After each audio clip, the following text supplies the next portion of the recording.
Greetings, my totally non-bogus guests. This is the video I was telling y'all about, where I'm going to talk about my top 50 top 50 most watched movies. And the way I decided to split this up, 25 are straight horror, and the other 25 are a combination of comedy, drama, little action, you know, just everything besides horror all grouped into the other 25. So we're going to do the non-horror first. I'm going to split this video up into two.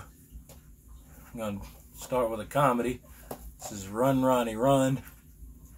Hilarious movie. Got David Cross and what's old dude? Bob Odenkirk. Y'all all know him. This movie's hilarious. You know, this guy, he gets arrested. Let me see if I can do something about this focus. He gets arrested all the time in his hometown, and you know, he becomes an internet sensation, and this guy wants to exploit him and make a whole television show about him so he can get rich, and it's fucking awesome. I mean, this movie will make you laugh until you hurt. I mean, it did me anyway. But yeah, check this out. Run, Ronnie, Run. Very good stuff. Next one's a popular one, Mr. Tim Burton, Pee-wee's Big Adventure.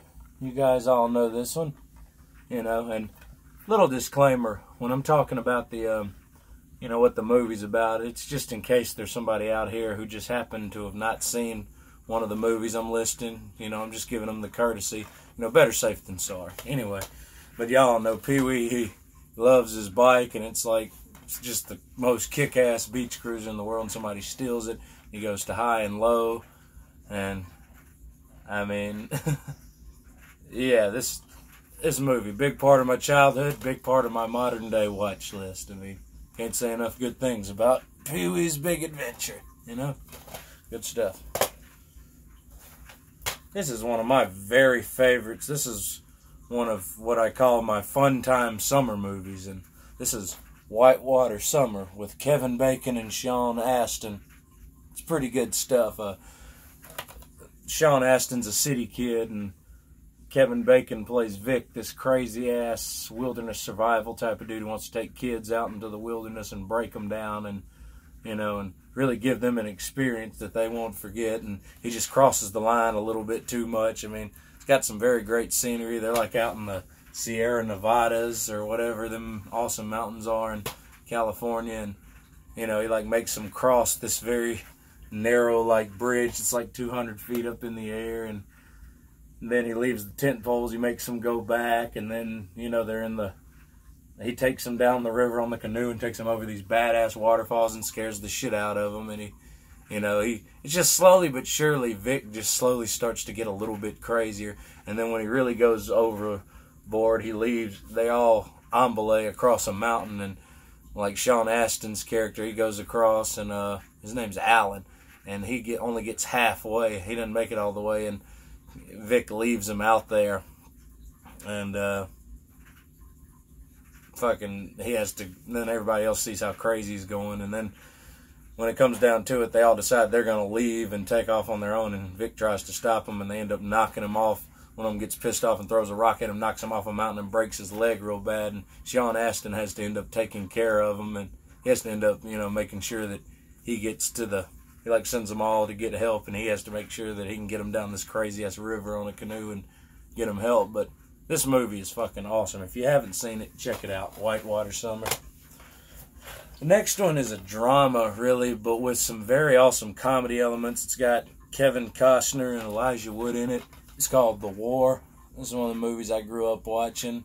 Used to have it on VHS, and I love it. It takes place in, you know, I'm from Mississippi, so, you know, this movie takes place in Mississippi, but it's in the 70s, and it's like the dad, Kevin Costner's a Vietnam vet, and he's really like kind of crazy and, you know, dealing with some stuff, but he's a real good dude, but he's not right in the head, and he keeps losing jobs, and, you know, and he doesn't want Elijah Wood fighting. Elijah Wood's character is him and the other kids that he hangs out with are at it with this other group of kids that they're fighting over this tree house, and, you know, Kevin Costner's trying to tell them, you know, no matter what, don't fight. And, you know, Kevin Costner ends up like dying in a work-related accident, like a rock falls on him, and, Then he has to deal with that, and then they have to fight off these kids, and they end up having like a badass war in the tree fort, and a lot of good songs in this movie. And, you know, it's kind of a sappy tearjerker at some moments, but I mean, this movie is just so awesome. It delivers, you know. Check it out. Okay, next flick is... Oh, sorry, I spaced out for a minute. Next one, we have two cowboy-related comedies. First, we have City Slickers.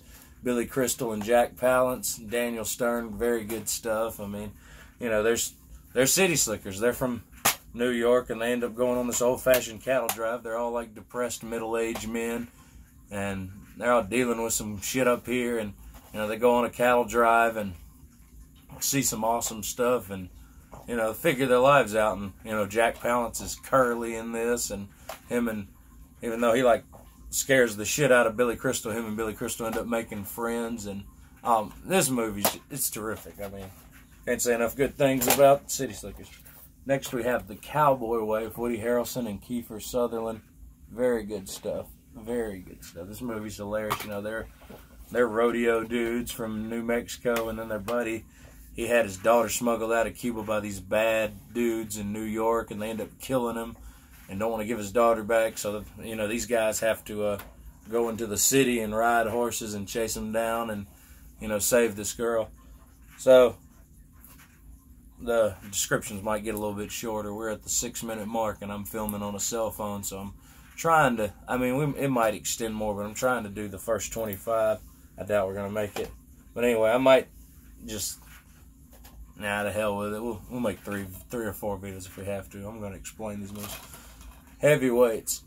Awesome stuff when Disney was still making good movies. I mean, you know, all these kids at the fat camp, and it's supposed to be a fun fat camp, but the owner's played by Jerry Stiller, and him and his wife end up losing the place, and Ben Stiller plays this crazy dude who's trying to sell an infomercial about weight loss, and he's a health nut, and he buys it, and, you know, he just puts them through hell, and, you know, they end up eventually taking over the camp and, you know, putting him in his place. But this is just one of those really fun movies. I mean, it's just good stuff.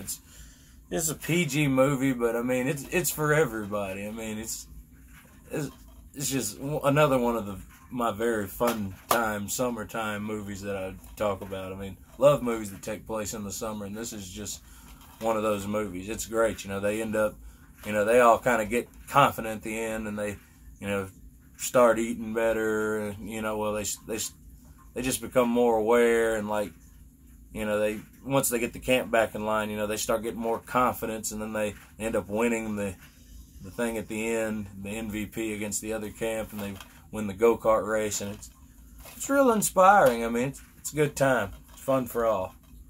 Heavyweights. Next is a classic. You all know this one, Caddyshack. Hilarious stuff. I mean, the definitive sports comedy. I mean, you know, y'all all know Caddyshack. Well, I can't tell y'all about it. There's no point. Y'all already know. All right, next one. We got Gangs in New York. And I'm sorry, y'all, I've lost count, but I can assure you there will be 25 videos in the first section. I mean, 25 DVD, 25 titles in the first section of the video. They'll probably be in the first two parts, and then the second two parts will be the horror. So, anyway, Gangs in New York. This is an awesome, sweet-ass 2-disc edition with a lot of good extras and great stuff. You know, it's the Irish against the natives, which are some tyrannical English motherfuckers. And, you know, the bad dude, Bill the Butcher, William Cutting, is played by Daniel Day-Lewis. And it's, yeah, I mean, it's, y'all all know this movie. I mean, I don't know. I'm getting lazy, so these descriptions might get a little bit shorter. But if I don't do a description on a title that somebody's curious about, you know, shoot me a message, and I'd be happy to go into more detail about them. Next is Encino Man, Pauly Shore, Brendan Fraser, Sean Astin's also in this one. Very good stuff. Very, very, very good stuff.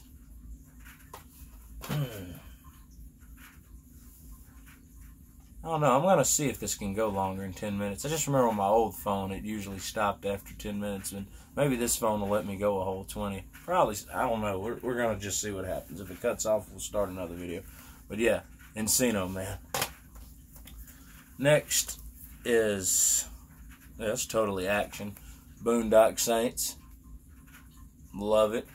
I think this is it's just a one disc. Came with a poster and all kinds of stuff. It's a pretty good addition. But yeah, you know, these two Irish dudes, they just start killing off all the bad guys, all the sleaziest crime bosses and stuff in town. And, you know, eventually they end up running into this hitman who's real crazy. And turns out that he's their father. And that's a really awesome part of the movie. But, I mean, yeah, just one of the most ass-kicking, brawling, you know, a lot of good fights. Willem Dafoe's in this, and he's great. And, I mean, yeah, Boondock Saints. Good stuff. Next two movies are Coen Brothers movies. First one, this is the first movie the Coen Brothers ever did, Blood Simple. Awesome stuff. It's like, takes place in this bar, and this guy thinks his wife's screwing around on him. Well, actually, she is screwing around on him. And he hires this dude to kill her, or kill the dude she's screwing around with. And then he ends up paying somebody else to kill him. And I don't know. I need to watch this again. I don't think I can give an accurate title, but all I can tell you is this movie's badass. Some great music. You know, great actors. Frances McDormand's in this, and let me hold it up and get a little bit closer. It's hard to see this.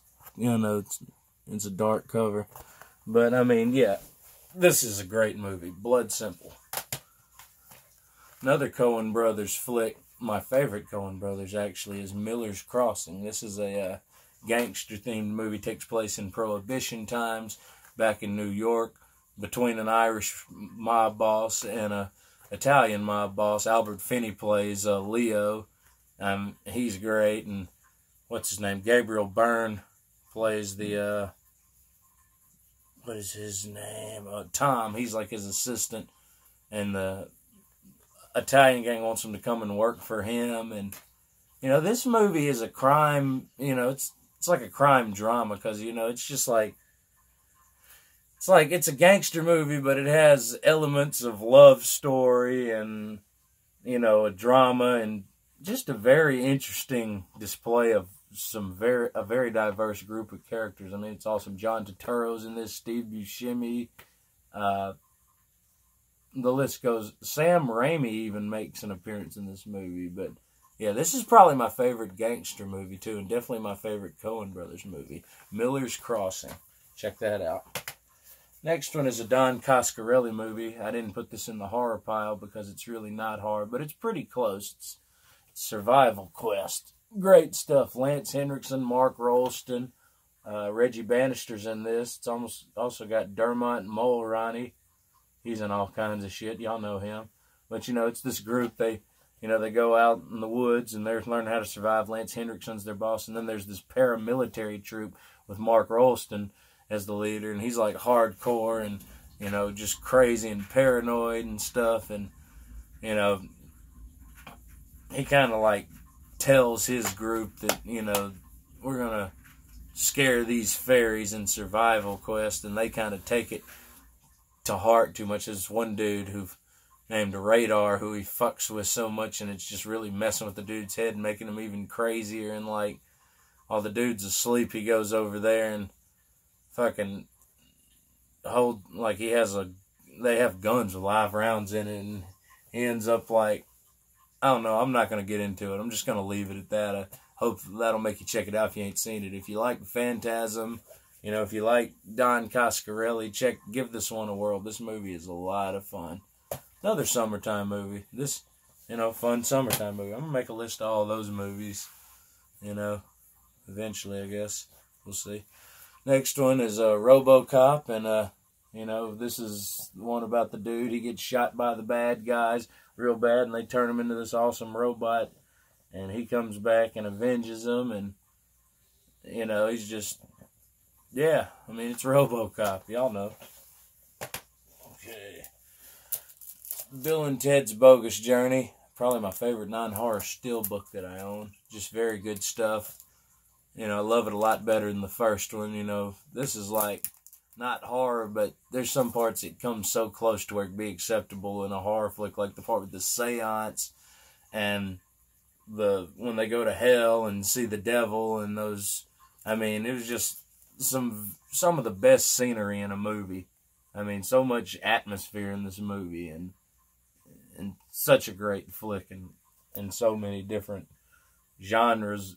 You know, I mean, it's like it's kind of like what I was talking about, Miller's Crossing. This movie's just got elements of all kind of different genres in it, and I mean, if y'all have seen it, y'all know what I'm talking about. Y'all know how spectacular this fucking flick is. All right, next one, Teen Wolf. I can never get enough of this one. It's so good. I mean, you know, love the scenes in it, love the high school setting, love the characters, the music. Michael J. Fox is just killer in it, and I mean, the one-liners, the ending is spectacular. One of the best basketball games in the history of any movie, in my opinion. Yeah, Teen Wolf.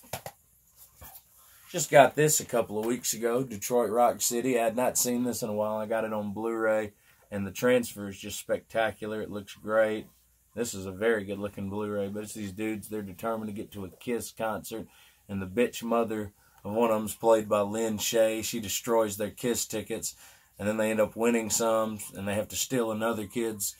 Another one of the guys' moms has a car, and they steal it, and they have to break this other dude out of Catholic school, and they have to go to Detroit to, you know, go see Kiss, and all kind of shit they get into along the way. I mean, great flick.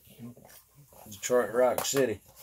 Next one, another one with Kevin Costner in it, Fandango. This is a great one. Judd Nelson's also in it. You know, it's about some dudes that graduate college in 1971 in Texas, and one of them's about to get, well, two of them are about to get drafted to Vietnam. One of them's supposed to get married, and, you know, Kevin Costner, he's not going. He's going to go to Mexico and skip out on Vietnam, and like they decide they're all going to have one last fandango before they all have to part ways. And you know, this movie's, it's hilarious, and it's very sad and very nostalgic. I mean, I can't say enough good things about this. Check out Fandango. It is a damn good flick. All right. Next one we got La Bamba, Lou Diamond Phillips, about Richie Valens and his rise to stardom. And, you know, what's his name? Who plays the brother, their Bob, God, what is that dude's? Isaiah Morales. He's like, Richie! I mean, y'all all know La Bamba. I mean, good times. Next one's a very underrated Billy Bob Thornton and Bruce, one of the most underrated Bruce Willis flicks ever, in my book, is Bandits. Fucking awesome. These dudes, they break out of prison. They come up with a new system on how to rob banks. You know, they kidnap the bank owner the night before, and they all go in there with a gun to him, and he puts in the codes and gets them the money, all legitimate like, and they become the sleepover bandits. And, you know, they end up getting away from the law at the end, and they go to Mexico and end up like opening up a resort. And I can't really get in details too much, but the ending is just fucking awesome. It just, you never saw it coming. But yeah, check that out if you haven't. Bandits.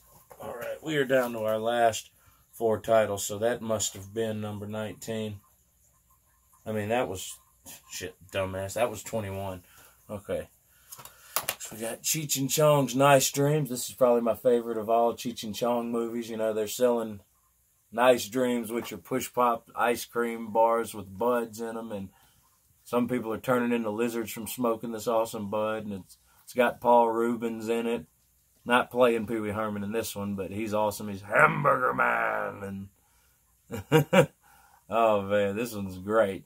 It's just good stuff.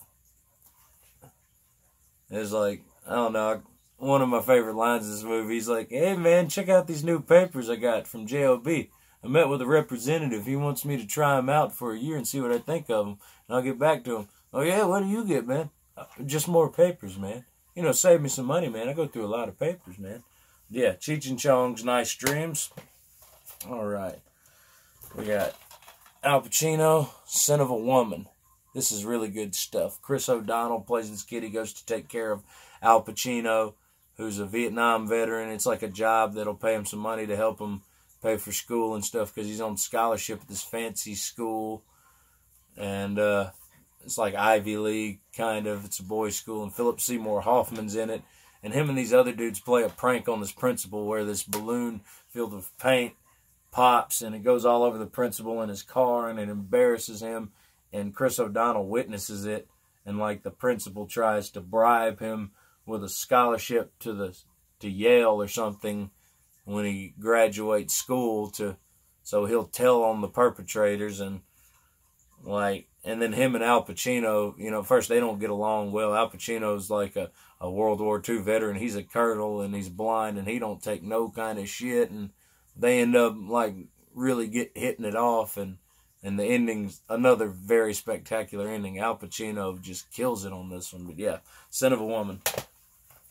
Next one we have, this is another sequel. This is Charles Bronson and Death Wish 3. This one's awesome. You know, the first two Death Wishes, there's probably kills like 10 people in the first Death Wish and maybe like 12 people in the second one.